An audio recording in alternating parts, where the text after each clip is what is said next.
नमस्कार, India voice देख रहे हैं आप और मैं हूं आपके साथ शिवम दुबे। बुलेटिन की शुरुआत करेंगे बड़ी खबर के साथ। आपको बता दें कि अग्निवीरों के लिए योगी सरकार का बड़ा फैसला।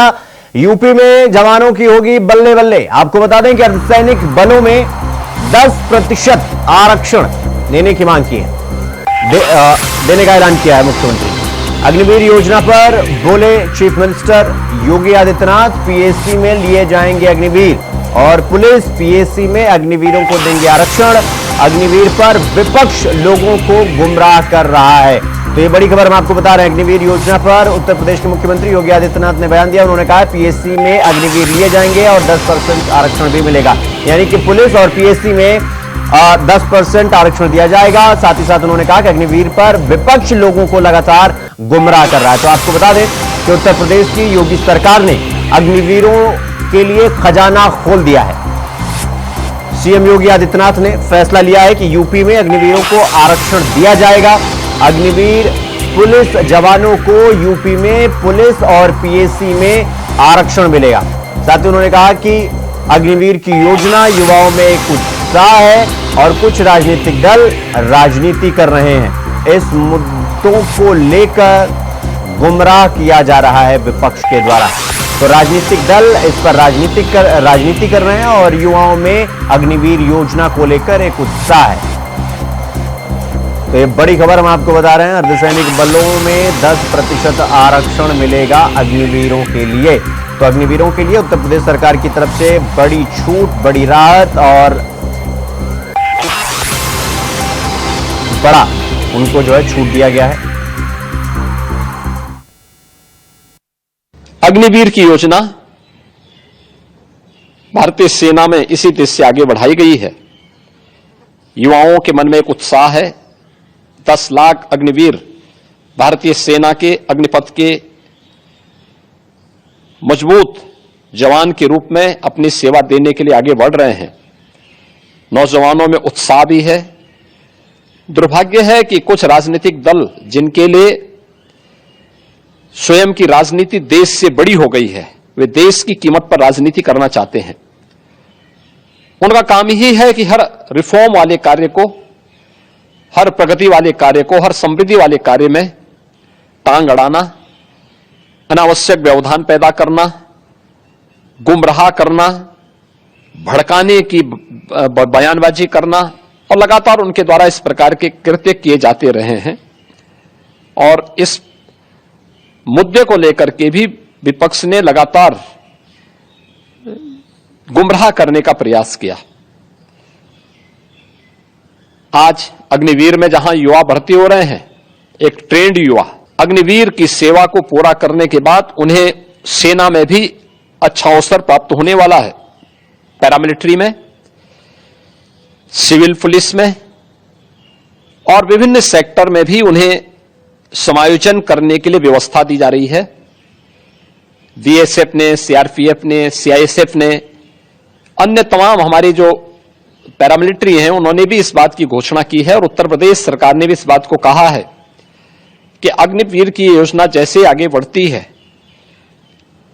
और जब ये अपनी सेवा के बाद वापस आएंगे तो हम उत्तर प्रदेश पुलिस सेवा में, पीएससी में इन नौजवानों को प्राथमिकता के आधार पर समायोजन की एक सुविधा देंगे, वेटेज देंगे। उनके लिए एक निश्चित आरक्षण की सुविधा हम अपनी सेना, अपनी पुलिस में उपलब्ध करवाएंगे। एक ट्रेन मैन पावर हमें मिलेगा, अनुशासित युवा हमें मिलेगा और इसका लाभ राज्य लेने के लिए पूरी तरह हम लोग प्रतिबद्ध होंगे कि उन ट्रेंड युवाओं को हम आगे बढ़ा सकें।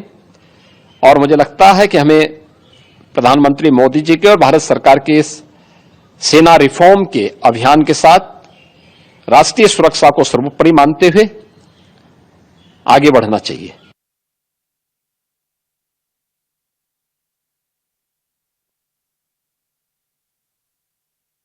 हमारे साथ लखनऊ में फोन लाइन पर जुड़ गए हैं कृष्णा। जिस तरीके से मुख्यमंत्री योगी आदित्यनाथ ने अब पुलिस और पीएससी में जो ये अग्निवीर के जवान हैं, जब वो 4 साल बाद निकलेंगे, उनको 10% का आरक्षण देने की बात कही है, तो एक बड़ा ऐलान मुख्यमंत्री योगी आदित्यनाथ की तरफ से। कृष्णा, देखिए शिवम, बिल्कुल जो अग्निपथ योजना के तहत अग्निवीर की भर्ती होती है, उस भर्ती में केंद्र सरकार ने जब ऐलान किया कि 40,000 भर्तियां आर्मी में की जाएंगी, साथ ही साथ 3,000 भर्ती एयरफोर्स में होगी, 3,000 भर्ती नेवी में होगी।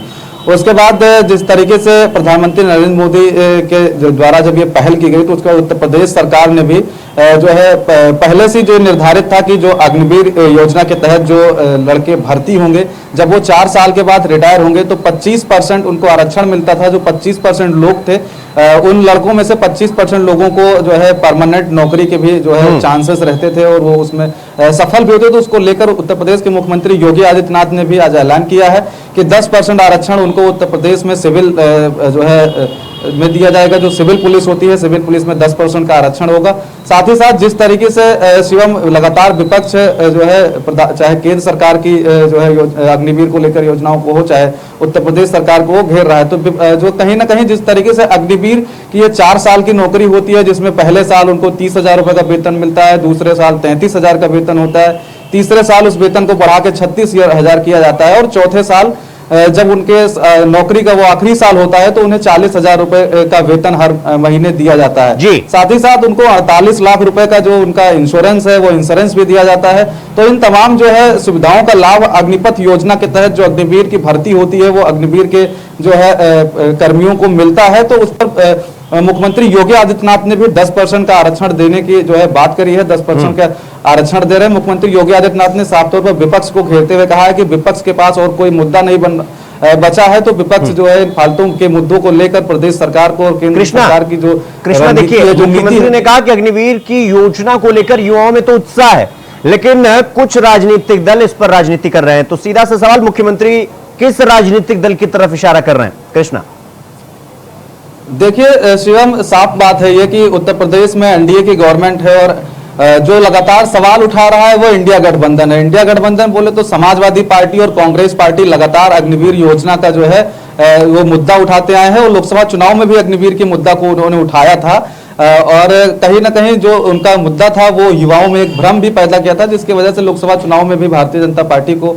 जो है उत्तर प्रदेश में हार का सामना करना पड़ा था। लेकिन जिस तरीके से मुख्यमंत्री योगी आदित्यनाथ ने आज बताया है कि जो युवा होगा, जो 10% वो आरक्षण देने की बात कर रहे हैं, तो कहीं ना कहीं आर्मी में जो 4 साल की नौकरी करके जो लड़का अगर जो है सिविल पुलिस में भर्ती होता है तो वो अपने आप में पूरी तरीके से अनुशासित होगा और उत्तर प्रदेश की पुलिस को और बेहतर बनाने के लिए वो काम करेगा। उत्तर प्रदेश की पुलिस का जो सिस्टम है उससे और बेहतर होगा। कहीं ना कहीं जिस तरीके से जब पुलिस की भर्ती होती है तो सालों साल लड़कों की जो ट्रेनिंग होती है उससे छुटकारा मिलेगा, क्योंकि वो लड़के जो होंगे वो पहले से ही ऑलरेडी ट्रेंड बच्चे होंगे। जो बच्चे 4 साल अपनी सेवा को अग्निवीर के तहत जो है आर्मी में देकर आएंगे। तो इससे उत्तर प्रदेश के मुख्यमंत्री का साफ तौर पर यह कहना था कि हमें ट्रेंड जो बच्चे हैं वो मिलेंगे उससे, और उसके तहत हम काफी बेहतर जो है सुविधा उत्तर प्रदेश की जनता को दे पाएंगे। ठीक है कृष्णा, बहुत बहुत धन्यवाद आपका हमसे जुड़ने के लिए और इस खबर पर जानकारी हमारे साथ साझा करने के लिए। रुक करेंगे अगली बड़ी खबर की ओर। दिल्ली दौरे पर सीएम योगी आदित्यनाथ प्रधानमंत्री मोदी से कर सकते हैं मुलाकात। यूपी बीजेपी में जो खटपट हुई है और जो सवाल उठ रहा है कि क्या सब कुछ ऑल इज वेल है, उसको लेकर के सीएम योगी का दिल्ली आना इसलिए भी खास हो जाता है।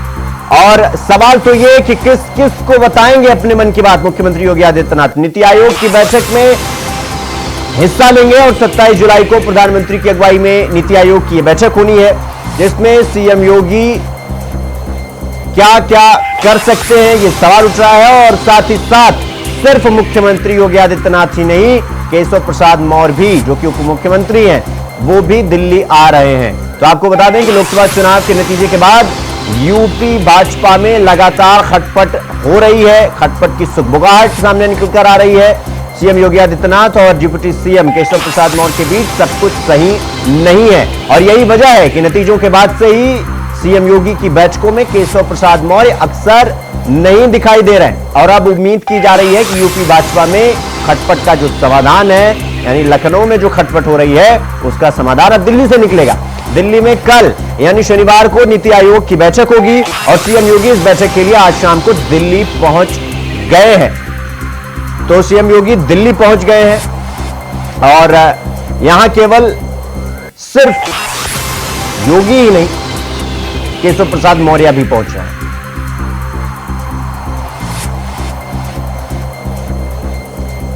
इस खबर पर हमारे साथ हमारे सहयोगी रमन मिश्रा हमारे साथ लखनऊ जुड़ गए हैं। रमन, जिस तरीके से लगातार यह खबर आ रही है कि दिल्ली उत्तर प्रदेश के मुख्यमंत्री योगी आदित्यनाथ और उप मुख्यमंत्री केशव प्रसाद मौर्य के बीच में सब कुछ ठीक नहीं है, तो क्या लखनऊ की समस्या का निवारण, लखनऊ की समस्या का समाधान अब दिल्ली से निकलेगा? रमन, बिल्कुल, देखिए, लोकसभा का जो ये चुनाव हुआ है उसके बाद लगातार जो सियासी गलियारा है वो गर्म है। उसको लेकर तमाम तरह की जो चर्चाएं हैं वो तेज हो चुकी हैं। जिस तरह से मुख्यमंत्री योगी आदित्यनाथ ने आज एक आरएसएस की बड़ी बैठक लिया, जिस बड़ी बैठक में हिस्सा लिया, साथ ही साथ दोनों डिप्टी सीएम मौजूद थे। उसके बाद अब मुख्यमंत्री योगी आदित्यनाथ दिल्ली पहुंचे और दिल्ली में जो कल नीति आयोग की बड़ी बैठक होनी है उसमें वो हिस्सा लेंगे।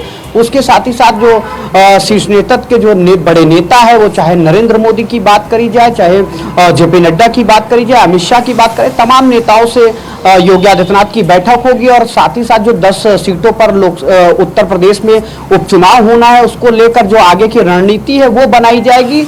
और लगातार हफ्ते भर से जो उथल पुथल भारतीय जनता पार्टी में देखने को मिल रही है, इसको लेकर योगी आदित्यनाथ आज बैठक दिल्ली पहुंच रहे हैं और दिल्ली पहुंचकर जो कल बैठक है उसमें शामिल होंगे। उसके साथ ही साथ आगे की रणनीति जो है वो भी तैयार की जाएगी।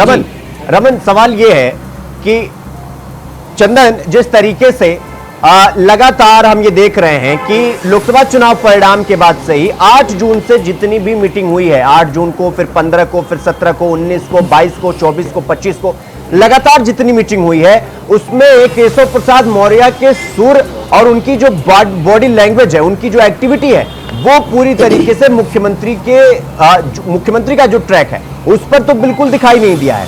और सवाल यह है कि अब इनके बीच में जो मतभेद या मनभेद है वो दिल्ली से निकल भी पाएगा या नहीं निकल पाएगा, और नहीं निकलेगा तो कितनी बड़ी समस्या साबित होने वाली है ये बीजेपी उत्तर प्रदेश के लिए? बिल्कुल, देखिए केशव प्रसाद मौर्य की अगर बात करी जाए तो कई मुख्यमंत्री योगी आदित्यनाथ ने बैठक लिया, उन बैठकों में डिप्टी सीएम नहीं पहुंचे। और आज जो बैठक लिया उस बड़ी बैठक में आज केशव प्रसाद मौर्य नहीं पहुंचे। उसको लेकर तमाम तरह की जो चर्चाएं हैं वो लगातार है। विपक्ष भी लगातार सरकार पर सवाल खड़ा कर रहा है।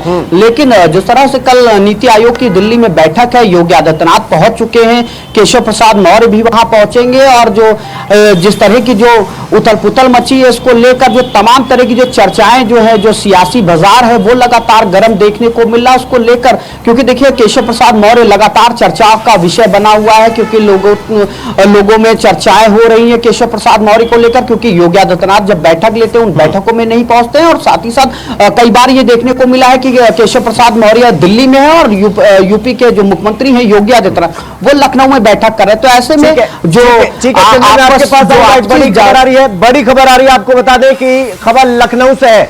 बीजेपी में उठापटक पर अखिलेश यादव ने तंज कसा है। उन्होंने कहा कि डबल इंजन वालों के बीच में एक और इंजन आ गया है जो दिल्ली और लखनऊ के बीच शंटिंग करता है। शंटिंग का मतलब एक ट्रैक से दूसरे ट्रैक पर ले जाता है। तो दो राजधानियों में कोई इंटरसिटी आवागमन सेवा चल रही है, यानी कि जो तीसरे इंजन की बात कर रहे हैं अखिलेश यादव, वो कह रहे हैं कि इन दो राजधानियों में कोई इंटरसिटी का काम कर रहा है, आवागमन सेवा चल रही है, यानी कि शंटिंग कर रहा है, एक ट्रैक से दूसरे ट्रैक पर ले जा रहा है। तो ये बड़ी खबर मैं आपको बता रहे हैं लखनऊ से।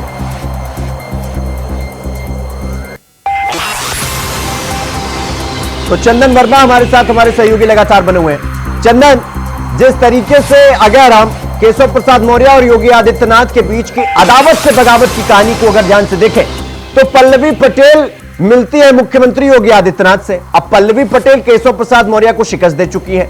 उधर मीटिंग होती है लखनऊ में, उसमें मुख्यमंत्री होते हैं लेकिन केशव प्रसाद मौर्य नहीं होते हैं। इवन जो सहयोगी दल हैं उनकी अलग से मीटिंग ले रहे होते हैं केशव प्रसाद मौर्य, यानी कि अदावत पूरी तरीके से बगावत में आ चुकी है और सामने आगामी विधानसभा उपचुनाव है। ऐसे में बीजेपी को बड़ा झटका लग सकता है अगर इन दो बड़े नेताओं के बीच में सामंजस्य की राजनीति और जो सामंजस्य नहीं बैठाया गया तो बीजेपी को बड़ा नुकसान हमें देखने को मिल सकता है और समाजवादी पार्टी इसका एक बड़ा फायदा ले सकती है। लोकसभा में तो ले चुकी है, विधानसभा में भी ले सकती है उपचुनाव में।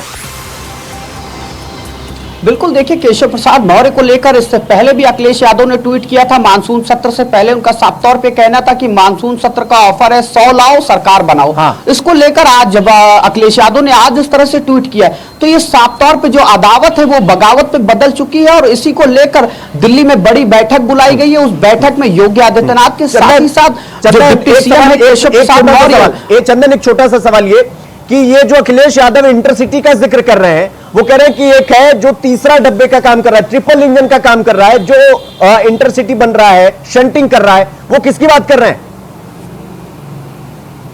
बिल्कुल, देखिए जिस तरह से अखिलेश यादव ने ट्वीट किया और जिस तरह से जो सेंटिंग की जो बात की जा रही है, वो कहीं ना कहीं ऐसा कयास लगाया जा रहा है कि केशव प्रसाद मौर्य मुख्यमंत्री योगी आदित्यनाथ के बीच का जो सामंजस्य है वो नहीं बैठ पा रहा। इसको लेकर तमाम तरह की जो राजनीतिक दल है वो भी एक्स से लेकर तमाम तरह की बयानबाजी करते हुए नजर आ रहे। इसी को लेकर जो दिल्ली में बड़ी बैठक बुलाई गई है, इस बैठक में दोनों डिप्टी सीएम मौजूद रहेंगे, खासतौर पर केशव प्रसाद मौर्य मौजूद रहेंगे, क्योंकि केशव प्रसाद मौर्य का लगातार लखनऊ से दिल्ली का जो दौरा है वो कम नहीं हो रहा, वो लगातार चर्चाओं का विषय बना हुआ है। लगातार जो सियासी बाजार है वो लगातार गर्म है। चंदन, मैं आपके पास आऊंगा। एक और बड़ी खबर आ रही है, आपको बता दें, एक और बड़ी खबर आ रही है। यूपी में सियासी पारा अब और भी बढ़ने वाला है। सियासी उठापटक के बीच इसी से जुड़ी एक बड़ी खबर आपको बता दें। यूपी से अनुप्रिया पटेल ने प्रधानमंत्री मोदी से मुलाकात की है और सीएम योगी और पल्लवी पटेल में पहले ही मुलाकात हो चुकी है। तो पल्लवी पटेल अब प्रधानमंत्री से मुलाकात करेंगी और आपको बता दें कि ये वही पल्लवी पटेल हैं जिन्होंने स्वामी केशव प्रसाद मौर्य को चुनावी मात दी है। यानी कि पल्लवी पटेल अब इन्वॉल्व हो चुकी है। पहले वो मुख्यमंत्री योगी आदित्यनाथ से मुलाकात करती है और अब वो प्रधानमंत्री नरेंद्र मोदी से मुलाकात कर सकती हैं। और ये बड़ी खबर हम आपको बता रहे हैं लखनऊ से। तो सियासी उठापटक के बीच बड़ी खबर हम आपको बता रहे हैं। हमारे सहयोगी चंदन वर्मा हमारे साथ लगातार बने हुए हैं। चंदन, अब जिस तरीके से पहले अनुप्रिया पटेल वो उत्तर प्रदेश के मुखिया योगी आदित्यनाथ से मुलाकात करती हैं और अब वो प्रधानमंत्री से मुलाकात करेंगी, यानी कि अनुप्रिया पटेल का बीच में इंटरफेयर करना या इन्वॉल्व होना, ये क्या संदेश देता है? अनुप्रिया पटेल का प्रधानमंत्री से मिलना क्या संदेश देता है चंदन? बिल्कुल, देखिए कल जिस तरह से मुख्यमंत्री योगी आदित्यनाथ उस बैठक में शामिल होंगे और वहीं पल्लवी पटेल की अगर देखिए बात करी जाए तो पल्लवी पटेल ने लखनऊ स्थित आवास पर योगी आदित्यनाथ से मुलाकात किया था। उसके बाद देश के जो प्रधानमंत्री हैं नरेंद्र मोदी, उनसे मुलाकात करेंगे। हालांकि जो सियासी बाजार है लगातार शिवम गर्म देखने को मिल रहा, लगातार एक्स पे लोग लिख रहे हैं, कई जो राजनीतिक पार्टियां हैं वो लिख रही, उसके साथ ही साथ तमाम तरह की बयानबाजी हो रही। उसी को देखते हुए उत्तर प्रदेश में 10 सीटों पर उपचुनाव होने वाला है। इसको लेकर तमाम जो पार्टियां हैं वो भी अपनी कमर कस चुकी हैं। उसको लेकर भारतीय जनता पार्टी भी कहीं ना कहीं अब हार का सामना नहीं देखना चाहती है। इसको लेकर तमाम तरह की जो रणनीतियां हैं वो बनाई जा रही है। लेकिन उस रणनीति के बीच में जिस तरह से केशव प्रसाद मौर्य का नाम बीच में आ रहा है, साथ ही साथ अब पल्लवी पटेल का भी नाम आ चुका है, तो ये देखने वाली बड़ी बात होगी कि कल जिस तरह से बैठक होनी है, बैठक के बाद तमाम जो मंत्री हैं, जो केंद्र के मंत्री हैं, जो तमाम शीर्ष नेतृत्व के मंत्री हैं, उनसे जिस तरह से ये मुलाकात होगी, ये मुलाकात एक मायने में जिस तरीके से हम उत्तर प्रदेश में देख रहे हैं इस वक्त बीजेपी का जो धड़ा है वो बढ़ चुका है। देखिए, एक तो है केशव प्रसाद मौर्य वाला, एक तो है मुख्यमंत्री योगी आदित्यनाथ वाला और अब अनुप्रिया पटेल। मेरा सवाल यह है कि जो अखिलेश यादव जिस सेंटिंग की बात कर रहे हैं और जिस इंटरसिटी की बात कर रहे हैं, क्या वो अनुप्रिया पटेल की बात कर रहे हैं या वो केशव प्रसाद मौर्य की बात कर रहे हैं? बिल्कुल, देखिए शिवम, जिस तरह से अखिलेश यादव लगातार एक्स पर ट्वीट कर रहे हैं और उसके साथ ही साथ तमाम तरह की जो बयानबाजी देखने को मिल रही है, 10 सीटों पर चुनाव होना है, इसको लेकर तमाम तरह की जो बयानबाजी है वो कहीं ना कहीं भारतीय जनता पार्टी में उथल पुथल को लेकर लगातार चर्चाएं जो बनी हुई है। इसी को लेकर कहीं ना कहीं जो जिस तरह से अखिलेश यादव ने ट्वीट किया है तो वो केशव प्रसाद मौर्य को लेकर भी ट्वीट माना जा रहा है। साथ ही साथ जब पल्लवी पटेल का नाम धन्यवाद आपका हमसे जुड़ने के लिए और खबर हमारे साथ साझा करने के लिए। तो यूपी का सियासी पारा और बढ़ेगा क्या, अब देखने वाली बात होगी। फिलहाल रुकेंगे छोटे से ब्रेक के लिए, खबरों का सिलसिला जारी है, फौरन लौट रहा है।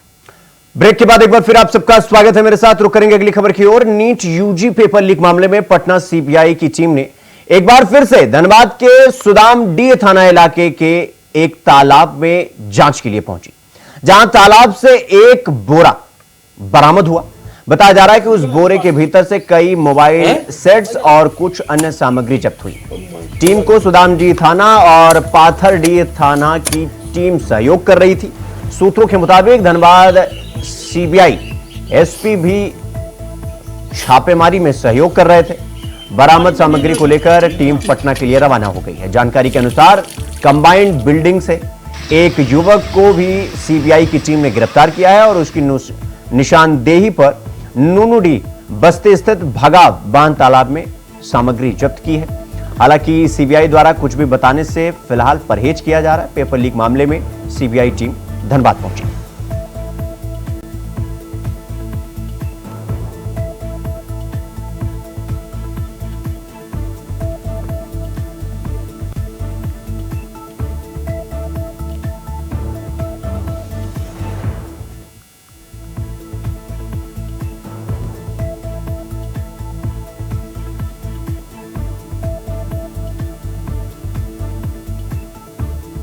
तो पेपर लीक के मामले में सीबीआई की टीम धनबाद पहुंची, जहां पर एक तालाब में जांच के लिए सीबीआई की टीम पहुंची, जहां पर एक बोरा बरामद हुआ जिसमें मोबाइल सेट्स और भी इलेक्ट्रॉनिक सामान बरामद हुए और सीबीआई ने बोरे को जब्त कर लिया है और उसे लेकर पटना रवाना हो गई। एक युवक को सीबीआई की टीम ने गिरफ्तार किया है। तो जांच के लिए सीबीआई की टीम धनबाद पहुंची, जहां पर एक तालाब में सीबीआई की टीम को एक बोरा बरामद हुआ।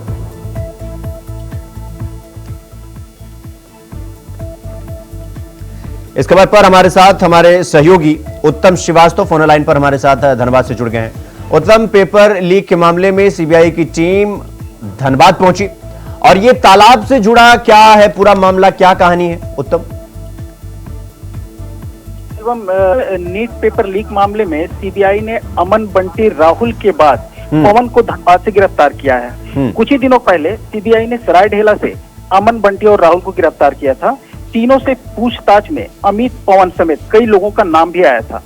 जब आज सीबीआई को पता चला कि पवन धनबाद में है और वो धनबाद के मिश्रित भवन के आसपास अपने घर में छिपा हुआ है, इसके बाद सीबीआई की टीम ने पटना से तुरंत धनबाद पहुंची और पवन को गिरफ्तार किया। पूछताछ के दौरान पवन से पता चला कि सुदामडी स्थित एक तालाब में कई दस्तावेज और उपकरण को एक बोरे में भरकर फेंका गया है। उसके बाद सीबीआई ने पवन को सुदामडी ले गई और तालाब से बोरे को बरामद किया। फिर सीबीआई ने पवन को और बोरे सहित दोनों को, बोरा और पवन दोनों को पटना लेकर चली गई। जी शिवम। उत्तम, वो जो बोरा सीबीआई को बरामद हुआ है उस बोरे में क्या क्या कुछ है, क्या उसमें नोट्स हैं, क्या क्या दस्तावेज हैं, इसको लेकर कोई जानकारी, कोई अपडेट आपके पास उत्तम? जी शिवम, इसको लेकर बहुत ज्यादा जानकारी नहीं है, लेकिन फिर भी जहां तक पता चला है, कुछ लोगों द्वारा बताया गया है कि उस बोरे में कई मोबाइल फोन, लैपटॉप सहित कई उपकरण और कुछ दस्तावेज भी है। ठीक है उत्तम, बहुत बहुत धन्यवाद आपका हमसे जुड़ने के लिए, इस खबर पर जानकारी हमारे साथ साझा करने के लिए। तो आज यानी 26 जुलाई को भारत पाकिस्तान के बीच हुए कारगिल युद्ध को 25 साल पूरे हो गए। इसके साथ ही भारतीय सेना द्वारा किया गया ऑपरेशन विजय ने भी अपने 25 साल पूरे कर लिए। हर साल 26 जुलाई को कारगिल विजय दिवस मनाया जाता है। आज 25 साल पूरा होने पर हमारे संवाददाता ने कारगिल युद्ध के लड़ाकू कनवल शर्मा से खास बातचीत की। सुनिए। करगिल युद्ध आज 26 जुलाई है और मुझे लग रहा है कि 26 जुलाई आज करगिल दिवस पूरे हिंदुस्तान में बड़ी धूमधाम से मनाया जा रहा है। मेरे साथ एक ऐसे शख्स हैं जिनसे मैं आप सभी के साथ बात करवाने जा रहा हूं। कनवल शर्मा हैं, जिन्होंने करगिल युद्ध में पाकिस्तानी जो सेना थी उनको मुंह तोड़ जवाब दिया। सबसे पहले तो आज के दिन पर क्या कहना चाहेंगे सर? सर, मेरा नाम कनवल शर्मा, एक्स सर्विसमैन नायक कनवल शर्मा। मैं सब जो हमारे करगिल लड़ाई के दौरान शहीद हुए जवान, उनको साक्षात नमन करता हूं, उनके पूरे परिवार को साक्षात नमन करता हूं। और जो उस टाइम के हमारे प्रधानमंत्री थे अटल बिहारी वाजपेयी जी, उनको भी साक्षात नमन करता हूं। और जो हमारे डिफेंस मिनिस्टर थे उनको भी साक्षात नमन करता हूं। कितना डिफिकल्ट था जब ये करगिल की वार शुरू हुई और जवानों की छुट्टियां रद्द हो गई, पर फिर भी पाकिस्तानी सेना को खदेड़ डाला? उसी दौरान हम लोग पहले ही उधर थे, सियाचिन ग्लेशियर में डाउन हुए थे, तो लेह में आए थे, तो पता चला कि पाकिस्तान ने गंदी हरकत कर दी है। तो फिर हमने जाकर सीधा हमारे को से गाड़ियों में बैठकर सीधा हम द्रास में चले गए। द्रास से फिर उधर आगे पहाड़ियाँ, मास्को वैली, बकरवाल, काबल गली, उधर से फिर हमारे को घूम घाम के फिर हमारे को करगिल में, उधर से करगिल से फिर हम लोग पहुँचे। उधर एक रास्ता जाता है लेह को बाईपास बीच में रास्ता जाता है, उसको बोलते हैं घनशक कुकड़थांग। फिर हमारे को इलाका पूरा मिला, फिर हमने पूरा 3 महीने जो है लड़ाई लड़ा है। काफी समय तक वहां पे सर्च ऑपरेशन चला और 3 महीने तक ये वार चली। जितना भी पाकिस्तान ने हमारा जगह कवर किया था, जो पहले का पोस्ट दिया था 1971 का दिया था, सब छीन लिया हमने। हमारा जो देश का प्रधानमंत्री था वो बहुत मजबूत था, अगर कोई और होता तो वो जगह पाकिस्तान ने ले जानी थी जैसे पहले चली गई थी। हाँ, बाकी उसी दौरान फिर हमने लड़ाई करके तो फिर हम अपनी जो तो कन्वल शर्मा जी मेरे साथ थे, इन्होंने जो है अब अपना एक्सपीरियंस जो है वो साझा किया। और हमेशा हम देखते हैं कि यहाँ के जो युवा हैं उनको ये गाइड करते रहते हैं और साथ ही साथ जो हैं उनको बताते रहते हैं कि आर्मी में कैसा एक्सपीरियंस होता है। अगर आप आर्मी में जाना चाहते हैं तो कैसे कैसे क्या क्या रूल एंड रेगुलेशन है, वैसे वहां से आप जा सकते हैं। सर, आप क्या कहना चाहेंगे कि कन्वल जी जो है इन्होंने देश की खातिर जो है वो पाकिस्तानी सेना को खदेड़ा और पूरी टीम वहां पे रही। नमस्ते, मैं राहिल सडोत्रा। आज सभी को पहले तो मुबारकबाद। करगिल विजय दिवस पूरा हिंदुस्तान मना रहा है। तो बुलेटिन में फिलहाल अभी के लिए बस इतना ही। देश और दुनिया की तमाम खबरों को देखने के लिए देखते रहिए न्यूज़। नमस्कार।